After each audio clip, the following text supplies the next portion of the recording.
I went to a meeting of the Monmouth, New Jersey IBD group because my brother-in-law lived just miles away from there and I thought he should join. So I thought I would check the group out before I said he should go. Well, he never went and I've never stopped going. And some of the people there are just fantastic in terms of what they do. And Francisco is now a very huge part of that group. And when the person in charge is not able to conduct the meeting, then Francisco steps in for him. So, he's a big man on campus here. But anyway, at the June 7th meeting, there was a presentation by Ira Rothstein. Ira is one of the most knowledgeable people I know in terms of putting things together and making all kinds of if-thens and whatnots in terms of what you should do with your investment. He has more rules that if you go through all the rules just to make sure that your stock fits the rule, you might have missed the point where you should have gotten into it. But anyway, at both the May and the June meeting, he spoke about stacked indexes. And we've talked about some of the same types of things before, but I'm going to put this into a different perspective for you. And what he says is that the 21-day moving average needs to be above the 50-day. And we've said that before.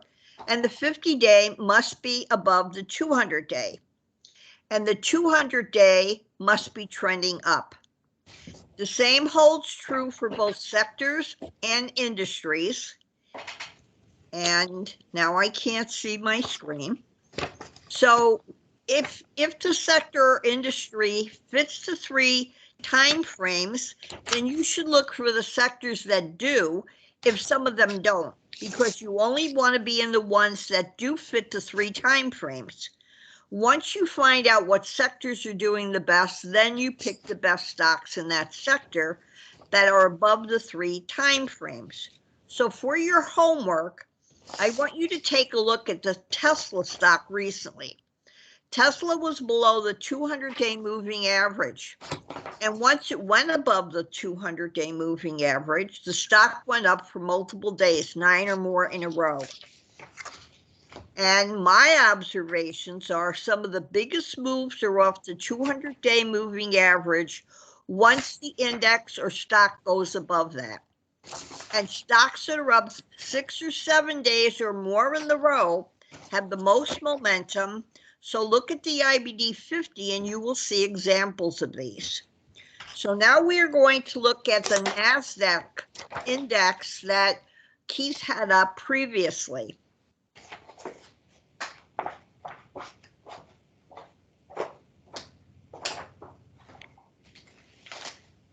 That's NVIDIA.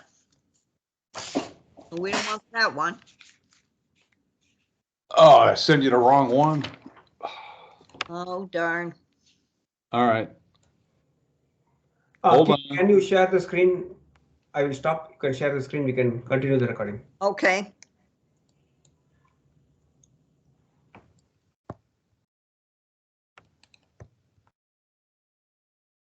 Recording is still on.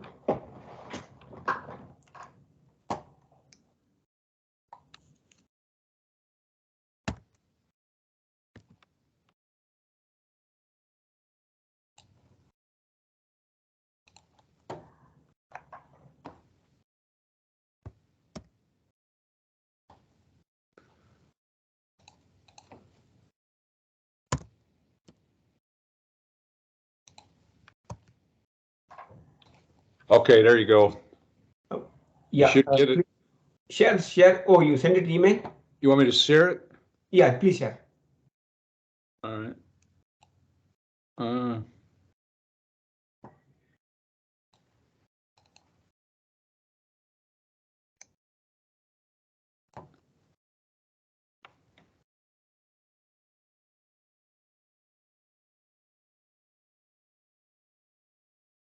All right, here you go. See it? Yeah. Yep. Okay. Is that as big as we can make it go? Yeah, that's as big as I can. All right. Well, in order to be above the indexes we talked about, we're going to have to count back, and in the newspaper, each one of these lines represents 5 days. So if we were to count back to 21 days, the 21 days would basically take us to about the 16th of May. So if we look at that, we will see that this is the point in time where we were at the 21 day, and that day was a little bit lower, but you see the very next day we had a big move up. That was because we were above the 21 day. If we count back, and we now are looking at April the 7th, and April the 7th is basically in here, that puts us at the 50 day. And we are currently above the 21 day, and we are above the 50. If we count back to 100, you can, but we never look at that in terms of anything. That would take us to the 27th of January. That would be 100 days. And if we count back to 200 days, the 200 days takes us to September the 9th. So here we are at September the 9th, which would be the 200 days. So when we got above the 200 days, we stayed there for just a little bit and we came back. And then once we got above it again, which was the 12,270.19, which gave us the 12,227.93, we were above the 200-day moving average. Now, the 200-day moving average was going down for that period of time. We went sideways for a little bit and then we came down. But then once we were above the 50-day, which was the April 9th day, that just took off. And you can see that we were up back here 1, 2, 3, 4, 5, 6, 7 days. Remember I said usually when you're up that many days, there's momentum. We then have 1, 2, 3, 4, 5, 6 days, and those are all big bars. What you sometimes see when the market makes a top and pulls back is that you have a very small bar, like this bar in here around the 24th or so of March. It's a very short bar. The next day was a higher bar, but then we went down for 3 days and we went lower than that small bar. So the small bar is one of the things you should look for because it usually means that there might be a turnaround, but I wanted you to have those time frames because as we move forward, each week we're going forward by 5 days. So as long as we stay above where we were with the 200-day, it'll be easy to do that because, the NASDAQ was going down into October and November. So it's easier for us to stay above the 200-day moving average for the next couple of weeks because we were in a downtrend in there. So I want you to keep that in mind. We are above those indexes of the time frames on the S&P, and the Dow just hasn't been as strong. The Dow is basically a sideways movement and going nowhere as fast. But when you are looking at a stock, you want to look at those time frames. And when I was doing my picks for today, the 2 stocks that were the best in terms of that was DV, Double Verity, and SYM. Some of the other ones were not as strong, but I picked them for other reasons. They were above the 200-day, etc. Like Shockwave. Shockwave is the new ISRG.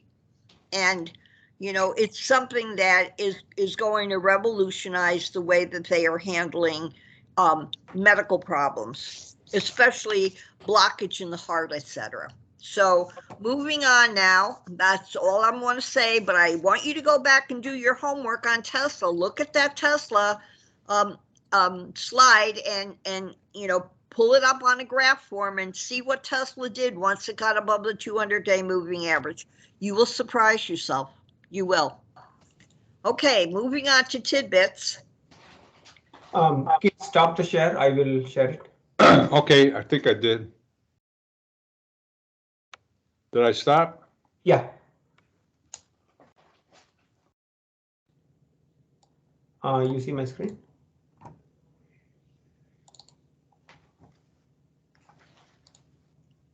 You want to go with this? Cookie redo.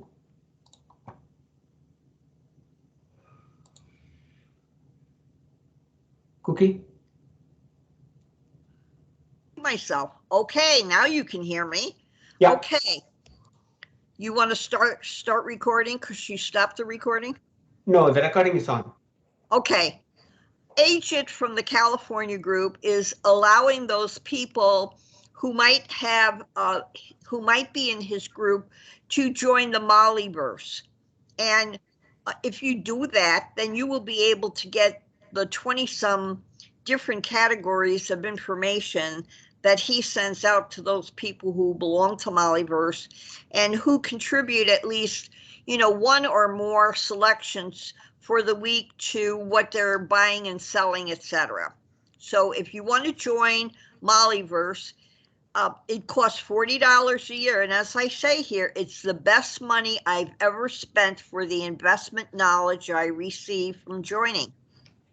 So to join Molly's, what you do is you send $40 by PayPal as a friend, and you send that to agentbdesai@aol.com. Then you can join the Mollyverse. And they have a forum for discussion of stocks, and they do a survey every week, and usually there's about 143 people or more who will give their picks for the week or say what they sold and, you know, how much money they have invested, how much is in cash, etc.